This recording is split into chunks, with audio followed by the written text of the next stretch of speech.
ሰላም ጤና ይስጥልኝ ውድ የሶሎዳ ሚዲያ ቤተሰቦቻችን እንዴት አላችሁ? ለዕለቱ የመራረጥናቸው አዳዲስና ትኩስ መረጃዎችን ይዘን ቀርበናል። መረጃዎቻችን እየተከታተላችሁ ከኛ ጋር እንድትቆዩ በአክብሮት እጋብዛለሁ። ሓንቲ ዓረር ላብ ኤርትራ ተተኩሱ ሓንቲ ስዳሮ ላብ መሬት ኤርትራ ተኣትዩ ኣብ ውሽጢ ሰሙናት ምናልባት እውን ውሽጢ 2 ወርሒ 4 ኪሎ ቤተ መንግስት ክምንጠል ኤርትራ ዋላ አምባገነን ይሆን ዋላ ትግራይ ይጨፍጭፋ أو يحمل إيرترا هاجرنا في إيرترا هتفوت السجرة صني أنا خدمت أنا خليني إيرترا እነዚህ የሰማችኋቸው የህወሓት አክቲቪስትና ካድሬ ሲሆኑ በመጀመሪያ ላይ የሰማነው ብርሃነ ገብረገርግስ ማለትም በቅጽል ስሙ ልፋተይ ተስፋ የሚባለው የህወሓት አክቲቪስት የኢትዮጵያ መንግስት አንዲት ጥይት ወደ ኤርትራ ከተኮሰ አንዲት መስመር ወደ ኤርትራ መሬት ከገባ 4 ኪሎ በሳምንታት እንደሚያጣ ማወቅ አለበት እያለ ሲሆን ሌላኛው የህወሓት ካድሬም የኤርትራ መንግስት ቢጨፈጭፈንም ቢገድለንም እንኳ እኔ ግን የኢትዮጵያ መንግስት ወደ ኤርትራ ከገባ ቀድሜ ከኤርትራ ጎን ቆሜ ኢትዮጵያን የምዋጋት እኔ ነኝ ሲል ተደምጧል። የህወሓት አመራሮች ከሻዕቢያው የኤርትራ መንግስት ጋር በፈጠሩት ጽምዶ መሰረት ህወሓቶች ኤርትራ ከምትነካ የትግራይ ወጣት አልቆ ትግራይ መውደም አለባት የሚል እቅድ ይዘው እየተንቀሳቀሱ እንደሚገኙ አንዱ ማሳያ ሲሆን ህወሓት በታሪኩ ኢትዮጵያን በመሸጥ የተካነና ከጠላት ጋር ሆኖ ለመውጋት ወደ ኋላ እንደማይል ሌላኛው ማሳያ እንደሆነም በርካቶች በማህበራዊ የትስስር ገጻቸው እየተቀባበሉት ይገኛሉ። ኢትዮጵያ የግብጽን ውንጀላ መሰረተ ቢስ ነው ስትል አጣጣለች።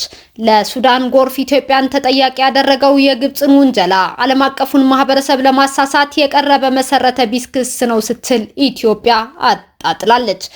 የግብጽ የውሃ ሀብትና መስኖ ሚኒስቴር ውንጀላ መሰረተ ቢስ ነው ያለው የኢትዮጵያ የውሃና ኢነርጂ ሚኒስቴር መግለጫ ከህዳሴ ግድብ ግንባታ በፊት ያሉና አሁናዊ መረጃዎችን በማስረጃነት አቅርቧል። ከህዳሴ ግድብ ግንባታ በፊት የነበረው የጎርፍ መጠን በነሐሴ ወራት በቀን ከ800 ሚሊዮን ሜትር ኪዩብ በላይ በመስከረም ወራት በቀን ከ750 ሚሊዮን ሜትር ኪዩብ በላይ ይደርስ እንደነበር ሚኒስትሩ ጠቁሟል። ከግድቡ ግንባታ በኋላ የጎርፍ መጠን እንደ አውሮፓውያን አቆጣጠር በነሐሴ 2025 ዕለታዊ የውሃ መጠን 154.7 ሚሊዮን ሜትር ኪዩብ ሲሆን እንደ አውሮፓውያን አቆጣጠር በመስከረም 2025 472 ሚሊዮን ሜትር ኪዩብ እንደነበረም ጠቅሷል። የህዳሴ ግድብ በላይኛው ተፋሰስ ሀገራት ከፍተኛ የዝናብ ወቅት የተለመደ የነበረውን አውዳሚ ጎርፍ በመቆጣጠር የታችኛው ተፋሰስ ሀገራት ማህበረሰቦችን ህይወትና ንብረት ይጠብቃል። ህዳሴ ግድብ ባይኖር ኖሮ ባለፉት ጥቂት ወራት በኢትዮጵያ ደጋማ አካባቢዎች የተስተዋለው ከባድ ዝናብ በሱዳንና በግብጽ የሰው ህይወትና የመሰረተ ልማት አውታሮች ላይ ታሪካዊ ውድመት ሊያስከትል ይችል ነበር ሲል የውሃና ኢነርጂ ሚኒስቴር በመግለጫው አስረድቷል። የሱዳን የግብርናና መስኖ ሚኒስቴር በሀገሪቱ የተከሰተው ጎርፍ ከኢትዮጵያ ጋር ምንም ግንኙነት እንደሌለው ማንሳቱን የጠቀሰው መግለጫው ግብጽ በተቃርኖ በመቆም ዓለም አቀፉን ማህበረሰብ ለማሳሳት ሐሰተኛ ክስ አቅርባለች ብሏል። ኢትዮጵያ ከጎረቤት ሱዳን ጋር የመረጃ ልውውጥና ትብብርን ማዕቀፍን በማቋቋም አውዳሚ የጎርፍ መጠንን በመቀነስ ግድቡ ለሱዳን በረከት ሆኖ እንዲቀጥል ከሚመለከታቸው የሱዳን ባለስልጣናትና ባለሙያዎች ጋር በቅርበት መስራቷን እንደምትቀጥል ሚኒስቴር መስሪያ ቤቱም አስታውቋል። ከብሪታንያ ወታደሮች የተወለዱ መሆናቸውን ለማረጋገጥ ክስ የመሰረቱ ኬንያውያን አሸነፉ። 7 ኬንያውያን ለህዝብ ይፋ የሆነው የዘረመል ዲኤንኤ መረጃ ቋትን በመጠቀም በሀገራቸው በሚገኝ የጦር ሰፈር ውስጥ ከሚሰሩ የብሪታንያ ወታደሮች የተወለዱ መሆናቸውን በፍርድ ቤት አረጋግጠዋል። በለንደን በሚገኘው የቤተሰብ ፍርድ ቤት ሲካሄድ የነበረውን ክርክር ያሸነፉት ኬንያውያን ማንነታቸው የማይታወቅ የነበሩ አባቶቻቸው ለመለየት በክፍያ የሚገኙ የዲኤንኤ መረጃ ቋቶችን ተጠቅመዋል። በዩናይትድ ኪንግደም ፍርድ ቤት ውስጥ በዚህ አይነት መንገድ አባትነት ሲረጋገጥ ይህ የመጀመሪያው ነው። በፍርድ ቤቱ የተሰጠው ውሳኔ ከወታደሮች የተወለዱት ኬንያውያን የብሪታንያ ዜግነት እንዲያገኙ በር ይከፍትላቸዋል። ኬንያውያኑን በፍርድ ቤት ወክሎ የተከራከረው በእንግሊዛዊው ጠበቃ ጄምስ ኔቶ ከፎረንሲክ ጄኔቲክስ ፕሮፌሰር ከሆኑ ዴኒስ ሲንደርኮምብ ኮርት ጋር በትብብር ሰርቷል። ጠበቃው በኬንያ ናዩንኪ ግዛት ከሚገኙ ሰዎች የዲኤንኤ ቅንጣት የሰበሰበ ሲሆን የነዋሪዎችን ምስክርነትም ተቀብሏል። በዚህ ሂደት ውስጥም በርካታ ሰዎች አባቶቻቸው በኬንያ ባቱ ግዛት ውስጥ በሚገኘው በአፍሪካ ትልቁ የብሪታንያ ሰራዊት ካምፕ ውስጥ የነበሩ ወታደሮች እንደሆኑ እንደሚያምኑ ገልጸዋል ተብሏል። የእነዚህ ሰዎች የቤተሰብ አባልነት ዩናይትድ ኪንግደም ውስጥ ይገኙ እንደሆን ለማረጋገጥ ለህዝብ ይፋ የሆነ የዲኤንኤ መረጃ ቋትን ተጠቅመዋል። ከኬንያውያን መካከል አንዱ የሆነው ፒተር ዋምቡጉ አባቱ የብሪታንያ ወታደር እንደሆነ እየተነገረው ቢያድግም እስካሁን ድረስ እንዳላገኘው ለቢቢሲ ተናግረዋል። የ33 ዓመቱ ሼፍ እንደሚገልጸው ድብልቅ ዘር ያለው መሆኑ በልጅነቱ መዘባበቻ እንዲሆን አድርጎታል። አባቱ ጥሩ ሰው እንደነበር እናቱ እንደነገሩት የሚያነሳው ፒተር አንድ ቀን መጣለው እንዳላት ነግራኛለች፣ ግን ጭራሽኑ አልመጣም ብሏል። ፒተር በአሁኑ ሰዓት ከአባቱ ጋር ተገናኝቷል። አባቱ በበኩሉ ልጅ እንዳለው እንደማያውቅ ተናግሯል።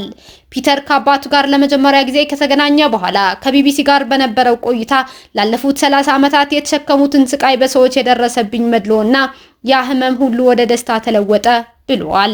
ከህግ ጋር በተያያዙ ምክንያቶች የተነሳ ማንነቷ የማይገለጽ ሌላ አቤቱታ አቅራቢ ደግሞ 4 ዓመቷ ያለ አንድ ጊዜ ብቻ አባቷን እንዳገኘችና ከዚያ በኋላ ተመልክታው እንደማታቅ ተናግራለች። ያለ አባት ማደግ ከባድ እንደሆነ የምታስረዳው ኬንያዊቷ ጭራሹን እንደተተወች ይሰማት እንደነበርም አክላለች። ጠበቃው ጄምስ ኔቶ የዛሬው የፍርድ ቤት ውሎ ለረጅም ጊዜ ለበርካታ ቤተሰቦች የማይቻል መስሎ የታየው እጅግ አስቸጋሪ ጉዞ ማብቃቱን ያመለክታል። ከዚህ በፊት ከጥያቄ ውጭ ምንም ያልነበራቸው ልጆችና ወጣቶች አሁን መልስ አግኝተዋል ሲሉ ከውሳኔው በኋላ ተናግረዋል። በኬንያ ባቱ ግዛት አቅራቢያ በተመሳሳይ ሁኔታ ውስጥ ያሉ ሌሎች በርካታ ሰዎች እንደሌሉ የሚያስረዳው ጠበቃው ቀጣዩ እርምጃ ስለ አባቶቻቸው ወይም ስለ ቤተሰቦቻቸው ጥቂት ወይም ምንም መረጃ ያላቸው ሰዎች በፍርድ ቤት መወከል እንደሆነ ገልጿል። በዲኤንኤ ምርመራ ሂደቱ ላይ የተሳተፈው ጠበቃና ተሟጋቹ አንድሪው ማክላውድ በበኩሉ የፍርድ ቤት ውሳኔ የእንግሊዝ መከላከያ ሚኒስተር ባቱክ በሚገኘው ወታደሮች ላይ የሚቀርቡ የአባትነት ጥያቄዎችን በተመለከተ ይበልጥ ኃላፊነት እንዲወስድ ያደርጋል የሚል ተስፋ እንዳለውም አስረዷል። ሐማስ የትራምፕን የሰላም እቅድ ተቀብሏል ከተባለ በኋላ እስራኤል የጋዛ ወረራ እንዲቆም አዘዘች። የአሜሪካው ፕሬዝዳንት ዶናልድ ትራምፕ ሐማስ ባለ 20 ነጥብ የሰላም እቅዱን እስከ ነገ እሁድ እንዲቀበል ማስጠንቀቃቸውን ተከትሎ ቡድኑ አርብ ዕለት የሰላም እቅዱን እንደሚቀበልና ታጋቾችንም እንደሚለቅ ማስታወቁ ይታወሳል። ሐማስ የሰላም እቅዱን እንደሚቀበል ባስታወቀ በሰዓታት ውስጥም ትራምፕ እስራኤል ጋዛን መደብደብ እንድታቆም አሳስበዋል። በዚህም እስራኤል የጋዛ ወረራ እንዲቆም ያዘዘች ሲሆን የእስራኤል መከላከያ በጋዛ የመከላከል እርምጃዎችን ብቻ እንደሚያከናውን ተጠቁመዋል። ቴል አቪቭ ከሐማስ ቡድን ምላሽ በኋላ ሁሉንም ታጋቾች ለማስፈታት የትራምፕን እቅድ የመጀመሪያ ምዕራፍ ወዲያውኑ ተግባራዊ እያደረገች ነው ሲል የእስራኤል ጠቅላይ ሚኒስትር ጽሕፈት ቤት አስታውቋል። ትራምፕ በማህበራዊ ትስስር ገጻቸው ባሰፈሩት መልእክት ሐማስ ባወጣው መግለጫ ላይ በመመስረት ለዘላቂ ሰላም ዝግጁ መሆናቸውን አምናለው። ታጋቾቹን በሰላምና በፍጥነት ማውጣት እንድንችል እስራኤል በጋዛ ላይ የምታደርሰውን የቦምብ ጥቃት በአስቸኳይ ማቆም አለባት። በአሁኑ ሰዓት ይህን ለማድረግ በጣም አደገኛ ነው። በዝርዝር ጉዳዮች ላይ እየተወያየንበት ነው። ይህ ስለ ጋዛ ብቻ አይደለም። ይህ በመካከለኛው ምስራቅ ለረጅም ጊዜ ሲፈለግ የቆየ የሰላም ጉዳይ ነው ብለዋል። በተያያዘ ዜና ሐማስ እቅዱን እንደተቀበለ እየተዘገበ በሚገኝበት በዚህ ሰዓት የጋዛ ተኩስ አቁም ስምምነት የጦር መሳሪያ ማስረከብን አያካትትም ብሏል። የትራምፕ የጋዛ ተኩስ አቁም እቅድ የጦር መሳሪያ ማስረከብን እንደማያካትት ለስፑትኒክ የገለጹት የሐማስ ተወካይ የጦር መሳሪያዎች ሊተላለፉ የሚችሉት የተሟላ ብሔራዊ ሰራዊት ያለው የፊሊስጤን መንግስት ከተቋቋመ በኋላ ብቻ ነው ብለዋል። የጋዛ ሰርጥ አስተዳደር የመላው ፍልስጤም ህዝብ እንጂ የሐማስ ብቻ ውሳኔ አይደለም ያሉት ተወካዩ የጋዛን ተኩስ አቁም ስምምነት በተመለከተ በኔታንያሁ ዋስትናዎች መተማመን እንደማይቻል ገልጸዋል። በጋዛ የተኩስ አቁም ስምምነት ላይ መድረስ በጣም አስፈላጊው ነገር ነው። ሌሎች ዝርዝር ጉዳዮች ለውይይት ሊቀርቡ ይችላሉ ብለዋል።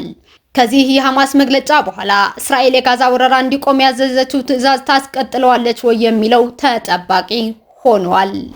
ሐማስ የጦር መሳሪያውን እንደማይፈታ ካሳወቀ በኋላ እስራኤል የጋዛ ጦርነት እንዲቆም ያዘዘችውን ውሳኔ በመሻር ይህንን ዘገባ እያጠናከርን ባለንበት በዚች ደቂቃ ላይ በጋዛ ላይ አዲስ ጦርነት በመክፈት ከ20 በላይ ሰዎች መግደሏ አልጀዚራ ገልጿል። ውድ የሶሎዳ ሚዲያ አድማጭ ተመልካቾቻችን ለዕለቱ መራርጠን ወደ እናንተ ያቀረብናቸው ወቅታዊ መረጃዎቻችን እነዚህ ነበሩ። እስካሁን ከኛ ጋር ስለነበራችሁ እያመሰገንኩኝ በሌሎች መረጃዎች እስክንመለስ የሶሎዳ ሚዲያ ቤተሰብ በመሆን እንደተለመደው ላይክ፣ ሼር፣ ሰብስክራይብ ማድረግ አትርሱ።